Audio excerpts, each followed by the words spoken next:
ప్రసాదరావు గారిని కలిసిన తర్వాత కేటీఆర్ గారు, సబితమ్మ, మిగతా మిత్రులందరూ మాట్లాడిన విషయం చూస్తే ఒక రకంగా బీఆర్ఎస్ నాయకులు సిగ్గుపడాల్సిన అంశం ఉంది. ఎందుకంటే మా ఎమ్మెల్యేలని తీసుకుంటున్నారు, మా ఎమ్మెల్యేలు ఫిరాయింపులు చేస్తున్నారు, మా ఎమ్మెల్యేలని ఈరోజు బెదిరించి తీసుకుంటున్నారు, మా ఎమ్మెల్యేలని చంపుతామని బెదిరించి మరీ తీసుకుంటున్నారని చెప్పి కేటీఆర్ గారు అంటున్నారు. మరి మీరు గతంలో దాదాపు ఒక 40 మంది పైచిలకు ఎమ్మెల్యేలని చంపుతామని బెదిరించే తీసుకున్నారా, లేకపోతే వాళ్లకు ఆశ చూపి ఇలా వాళ్ళను పార్టీ మార్చడానికి ప్రయత్నం చేస్తున్నారని చెప్తున్నారు. మరి మీరేం చేసిండ్రు? ఇది బయట సమాజంలో మాట్లాడితే చాలామంది మిత్రులు ఏమన్నారంటే వాళ్ళు చేసింది తప్పు అని అంటే మరి మీరు చేసింది ఎట్లా ఒప్పు అవుతుందని చెప్పి చాలామంది నాతోనే అన్న పరిస్థితి నేను చూసిన. మరి కూలగొడతామని ఎందుకు అంటున్నారు? కాంగ్రెస్ పార్టీ ఎప్పుడన్నా కూలగొడతామని చెప్పిందా బీఆర్ఎస్ ప్రభుత్వాన్ని? కాంగ్రెస్ పార్టీ ఏ రోజైనా సరే 10 ప్రభుత్వాలను దేశంలో బీజేపీ కూల్చినా మేము న్యాయస్థానాల మీద, చట్టసభల మీద గౌరవం ఉండి మాత్రమే ఈరోజు ఇంకా పార్టీని కొనసాగిస్తూ ప్రజల ఆశీర్వాదంతో రాహుల్ గాంధీ గారు ఇలా విపక్ష నేతగా ఎదిగింది. ఇక్కడ రేవంత్ రెడ్డి గారు కూడా అయిన దానికి కాని దానికి కేసులు పెట్టడమే కాకుండా తన బిడ్డ ఎంగేజ్మెంట్ రోజు కూడా ఇంట్లో కార్యమవుతున్నా చూడకుండా ఎంత క్రూరంగా కేసీఆర్ గారు మరి ఆ రోజు అరెస్ట్ చేసినరో దేశం మొత్తం చూసిన పరిస్థితి ఉన్నది. ఇలా ప్రత్యేకించి కేటీఆర్ మాట్లాడుతున్న తీరు చూస్తే 2 డిఎస్పీలతో వచ్చిన 2 ఎమ్మెల్యేలనట మీకు ప్రాణభయం, ప్రాణ నష్టం జరిగే అవకాశం ఉంది కాబట్టి మీరు జాయిన్ కాండి అని చెప్పినట్టుగా వారు చెప్తున్నారు. ఉత్త పుణ్యానికి మాట్లాడు కాదు, నీ దగ్గర ఆధారాలు ఉంటే తీసుకురా. మరి ఆ డిఎస్పీలు ఎవరో, మరి ఆ మాట్లాడింది ఏ ఎమ్మెల్యేలతోనో మీరు సానుభూతి పొందడానికి ఇంతకు దిగజారుతున్నారు అనేది మనకు అర్థమవుతున్న పరిస్థితి ఉన్నది. అంటే మిమ్మల్ని మీరు రక్షించుకోలేరు. ఇలా మీరేంటి గెలిచిన కాంచి కేసీఆర్ ఒక్కరోజు కూడా అసెంబ్లీకి రాకపోయా, రేపు కూడా వస్తాడో లేదో తెలియదు. బహిరంగ సభల్లో దంచుడు, బయట సోషల్ మీడియాలో దంచుడు, ఏమైనా సరే పోయి ఢిల్లీలో కూర్చొని ఏ విధంగా బీజేపీ నాయకులను ప్రసన్నం చేసుకొని పార్టీని బతికించుకోవాలి, మీరు ఆపండి చెయ్యండి అని చెప్పి అక్కడేదో అంటున్నట్టుగా వినికిడి వస్తున్నది బయట. కానీ నేను అంటున్న కేటీఆర్, నిజంగా నువ్వు మాట్లాడింది నిజమే, ఇది అబద్ధం కాదు అని నిరూపించుకోవాలంటే ఆ సాక్ష్యాలను బయట పెట్టాల్సిన అవసరం ఉంది. లేదంటే నువ్వు ఒక పిరికి వాదన చేసినట్టుగా నేను భావిస్తాను. ఇలాంటి రాజకీయ దిగజారుడుతనం ఎందుకు మీకు? మేము అంటున్నాం బాజాప్తా, మీరు ఫామ్ హౌస్లలో కూర్చుంటేనో లేకపోతే మీరు ఎక్కడ ఉండి మేము పరిపాలించినా మా ప్రభుత్వం నడుస్తుంది. ఇగో ఇంత పెద్ద సెక్రటరియట్ కట్టుకొని కూడా ఆయన సెక్రటరియట్కు వచ్చిన రోజులు లేవు.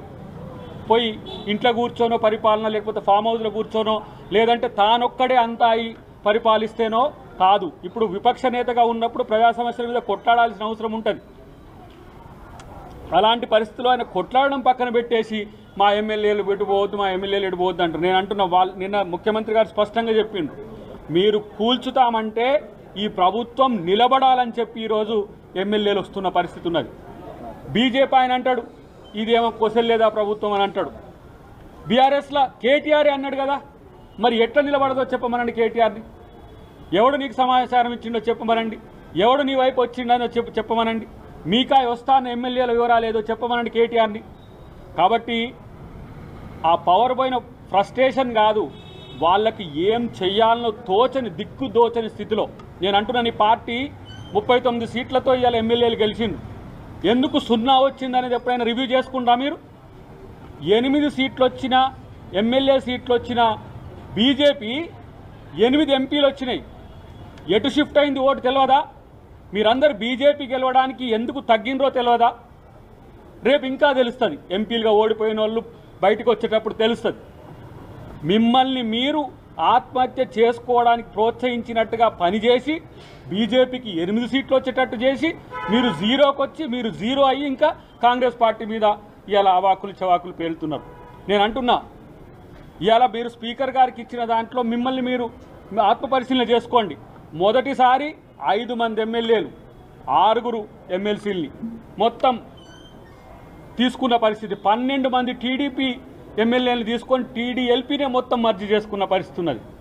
రెండవసారి దాదాపు 3-4 ఇతర పార్టీల వల్ల అయితే మొత్తం 12 మంది కాంగ్రెస్ పార్టీ ఎమ్మెల్యేలు తీసుకొని సిఎల్పీని మర్జీ చేసుకున్నారు. ఏమో అంటారు కదా, 1000 ఏనుగులను తిన్న రాబందు వచ్చేదో పాట ఇలా ప్రేమ పాటలు పాడినట్టు మీరు ఇలా శుద్ధపూసల లెక్క ఇలా లెక్క చెప్తున్న పరిస్థితున్నది. కాబట్టి మేము అంటున్నాం, మీ ఎమ్మెల్యేలని ఆపుకునే పరిస్థితి ఇది కాదు. మీ నాయకత్వం మీద నమ్మకం లేదు, మీరు ఇంకా కొనసాగుతారనే నమ్మకం లేదు. ఏ రోజున బీజేపీలో మర్జీ చేస్తారో లేకపోతే ఏ రోజు ఉద్దేశంతో ఈ రాష్ట్రంలో తెలంగాణ రాష్ట్రంలో ఇలా రేవంత్ రెడ్డి గారు ముఖ్యమంత్రి అయిన తర్వాత ఒక నమ్మకం కలిగింది. ఈరోజు మేము రైతు రుణమాఫీ చేస్తుంటే రైతులందరూ కూడా సంతోషపడుతున్నారు. మీరు రాష్ట్ర ఆర్థిక పరిస్థితిని అంతా దివాలా తీపిస్తే ఇవాళ కడుపు కట్టుకొని ఇవాళ రైతులకు మేము ఇలా రైతు రుణమాఫీ చేయాల్సి వచ్చిన పరిస్థితి వచ్చింది. ఎన్నో అంశాల్లో ఆర్థిక ఇబ్బందులు ఎదుర్కొంటున్నా వాటిని పక్కన పెట్టి రైతు రుణమాఫీ చేసినాం. మీకు రైతు రుణమాఫీ చేసింది పోవద్దు, పోయి స్పీకర్కి ఇచ్చి దాన్ని ఒక హల్చల్ చేసి మీడియా అటెన్షన్ అంతా కూడా డైవర్ట్ చేయాలని ఒక చీప్ టాక్టిక్స్తో అటు సోషల్ మీడియాలో అంతే, ఇటు మెయిన్ మీడియాలో కూడా అదే పరిస్థితి చేస్తుంది. కాబట్టి ప్రజలందరూ గమనించాల్సిన అవసరం ఉంది. మేముగా చెప్తున్నాం, బీజేపీ నాయకులు అన్నమాట, బీఆర్ఎస్ నాయకులు అన్నమాట ఎందుకో మీరు నిలదీయండి వాళ్ళని.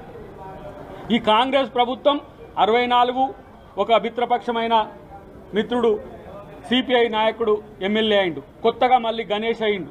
66 సీట్లతో మేము పూర్తి మెజారిటీతో ఉంటే కూలుస్తామంటున్న దరిద్రుడెవడు, ఎందుకు కూలుస్తారో చెప్పాల్సిన అవసరం ఉంది. దానికి సమాధానం చెప్తే మేము ఈరోజు మిగతా అంశాలన్నింటి మీద మీతో సమాధానం చెప్పడానికి ఉన్నది. కానీ కేటీఆర్ మళ్ళీ చెప్తున్నా, ఎవరిని చంపుతామని బెదిరించిండ్రో దాని వివరాలు సాక్ష్యాలతో బయట పెట్టకపోతే మీరే ముద్దాయిగా ప్రజాకోర్టులో ఉంటారనే విషయాన్ని గుర్తుపెట్టుకోండి. మీ పతనం మొదలైందని తెలిసినాక ఆ అన్రెస్ట్తో మాట్లాడుతున్న మాటలు ముఖ్యమంత్రి గారి మీద ఎమ్మెల్యేల మీద పట్టాల్సి మీ దేశ ఈ ప్రక్రియ ఏదైతే ఉందో దీన్ని సహించేది లేదని చెప్పి తెలియజేస్తున్నాం. ప్రత్యేకించి రేపటి రోజున మీ పార్టీని కనీసం తీసుకుంటున్నాయి పనిచేసుడు పక్కన పెట్టేసి, ప్రజల పక్షాన కొట్లాడు పక్కన పెట్టేసి, అగ్గిపుల్ల స్వామి లెక్క ఏదో పుల్లలు పెట్టి ఆళ్ళనీళ్ళని లేపి తెలియని వాళ్ళని లేపి ప్రభుత్వం మీద బురద జల్లే ప్రయత్నాలు మానుకోండి. ఇప్పటికైనా మీకు విపక్ష నాయకునిగా మీ పార్టీకి ఇచ్చింది, ఒక క్రమశిక్షణ కలిగిన ఒక విపక్ష నాయకునిగా ప్రజా సమస్యలను మా దృష్టికి తీసుకురండి. మీకు అవసరమైతే క్యాబినెట్తో సహా ఎవరు మీకు ఏ సమస్యలు వస్తే కూడా అది వినడానికి సిద్ధంగా ఉన్నారు. మీలాగా వినని ప్రభుత్వం కాదు ఇది, వినే ప్రభుత్వం.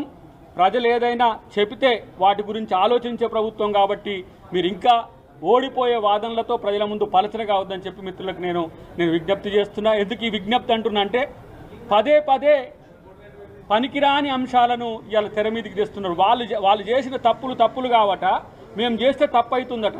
కాబట్టి ఇప్పటికైనా కేటీఆర్ ముఖ్యంగా మీరైనా, ఎందుకంటే యువ నాయకులు ముందున్నారు కొంతమంది, మీరైనా నిజాయితీగా ప్రతిపక్ష నాయకులుగా వ్యవహరించండి అని చెప్పి వారికి సలహా ఇస్తున్నాను.